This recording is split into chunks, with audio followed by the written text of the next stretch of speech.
ಸ್ಥಳೀಯಾಡಳಿತ ಚುನಾವಣೆಯ ಫಲಿತಾಂಶ ಪ್ರಕಟ. ಮಂಜೇಶ್ವರ ಗ್ರಾಮ ಪಂಚಾಯತ್ನಲ್ಲಿ ಯುಡಿಎಫ್ಗೆ ಸ್ಪಷ್ಟ ಬಹುಮತ.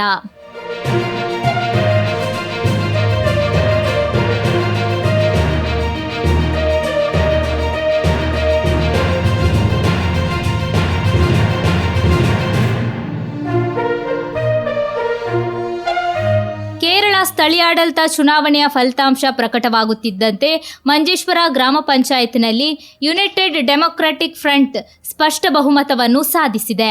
ಒಟ್ಟು 24 ಸ್ಥಾನಗಳ ಪೈಕಿ ಯುಡಿಎಫ್ 14 ಸ್ಥಾನಗಳನ್ನು ಗೆದ್ದು ಪಂಚಾಯತ್ ಮೇಲೆ ಹಿಡಿತ ಸಾಧಿಸಿದೆ. ಮಂಜೇಶ್ವರ ಗ್ರಾಮ ಪಂಚಾಯತಿನ 2ನೇ ವಾರ್ಡಿನಿಂದ ಸ್ಪರ್ಧಿಸಿದ್ದ ಸಮಾಜ ಸೇವಕ ಹಾಗೂ ಯುಡಿಎಫ್ ಅಭ್ಯರ್ಥಿ ಇಲಿಯಾಸ್ ತೂಮಿನಾಡು ಅವರು ಅತ್ಯಧಿಕ ಬಹುಮತದಿಂದ ವಿಜಯ ಸಾಧಿಸಿದ್ದಾರೆ. ಚುನಾವಣಾ ಅವಧಿಯಲ್ಲಿ ಎದುರಾಳಿಗಳಿಂದ ನಡೆದ ಅಪಪ್ರಚಾರಗಳನ್ನೆಲ್ಲ ಜನತೆಯ ಸ್ಪಷ್ಟ ತೀರ್ಪಿನ ಮೂಲಕ ಮಣಿಸಿ ಅವರು ಗಮನಾರ್ಹ ಗೆಲುವು ದಾಖಲಿಸಿದ್ದಾರೆ. ಗೆಲುವಿನ ನಂತರ ಮಾತನಾಡಿದ ಇಲಿಯಾಸ್ ತೂಮಿನಾಡು ಅವರು, ಇದು ನನ್ನ ವೈಯಕ್ತಿಕ ಗೆಲುವಲ್ಲ, ಇದು ನನ್ನ ಗ್ರಾಮದ ಜನತೆಯ ಗೆಲುವು.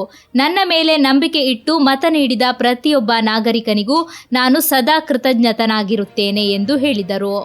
ಗ್ರಾಮದ ಹಿರಿಯ ನಾಗರಿಕರು ಹಾಗೂ ಸ್ಥಳೀಯರು ಮಾತನಾಡಿ, ಜಾತಿ ಮತ ಭೇದ ಮರೆತು ನಿಸ್ವಾರ್ಥ ಸಮಾಜ ಸೇವೆಯ ಮೂಲಕ ಜನರ ಮನಗೆದ್ದಿರುವುದೇ ಇಲಿಯಾಸ್ ಅವರ ಈ ಗೆಲುವಿನ ಪ್ರಮುಖ ಕಾರಣ ಎಂದು ಅಭಿಪ್ರಾಯ ವ್ಯಕ್ತಪಡಿಸಿದರು.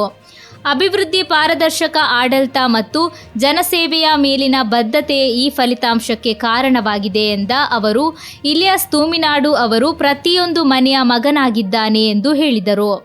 ಇಲಿಯಾಸ್ ತೂಮಿನಾಡು ಅವರು ಈ ಭರ್ಜರಿ ಗೆಲುವು ಮಂಜೇಶ್ವರ ಗ್ರಾಮದಲ್ಲಿ ಹೊಸ ಆಶಾಭಾವನೆ ಮೂಡಿಸಿದ್ದು, ಮುಂದಿನ ದಿನಗಳಲ್ಲಿ ವಾರ್ಡ್ನ ಸಮಗ್ರ ಅಭಿವೃದ್ಧಿಗೆ ಅವರು ಶ್ರಮಿಸುವ ವಿಶ್ವಾಸವನ್ನು ಜನರು ವ್ಯಕ್ತಪಡಿಸಿದ್ದಾರೆ.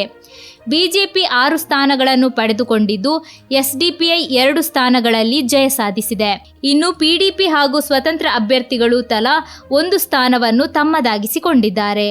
ಚುನಾವಣಾ ಫಲಿತಾಂಶದಿಂದ ಮಂಜೇಶ್ವರ ಗ್ರಾಮ ಪಂಚಾಯತ್ನಲ್ಲಿ ಯುಡಿಎಫ್ ಆಡಳಿತ ರಚಿಸುವ ಸಾಧ್ಯತೆ ಹೆಚ್ಚಾಗಿದೆ. ಫಲಿತಾಂಶ ಪ್ರಕಟವಾದ ಬೆನ್ನಲ್ಲೇ ಯುಡಿಎಫ್ ಕಾರ್ಯಕರ್ತರು ಸಂಭ್ರಮಾಚರಣೆ ನಡೆಸಿದರೆ, ಇತರ ಪಕ್ಷಗಳ ಕಾರ್ಯಕರ್ತರು ಮುಂದಿನ ರಾಜಕೀಯ ತಂತ್ರ ರೂಪಿಸುವಲ್ಲಿ ತೊಡಗಿದ್ದಾರೆ. ಸ್ಥಳೀಯ ಮಟ್ಟದ ಅಭಿವೃದ್ಧಿ, ಮೂಲಭೂತ ಸೌಕರ್ಯಗಳು ಹಾಗೂ ಜನಪರ ಯೋಜನೆಗಳ ಅನುಷ್ಠಾನಕ್ಕೆ ಹೊಸ ಆಡಳಿತ ಯಾವ ರೀತಿಯಲ್ಲಿ ಸ್ಪಂದಿಸಲಿದೆ ಎಂಬುದರ ಬಗ್ಗೆ ಸಾರ್ವಜನಿಕ ವಲಯದಲ್ಲಿ ನಿರೀಕ್ಷೆಗಳು ಹೆಚ್ಚಿವೆ.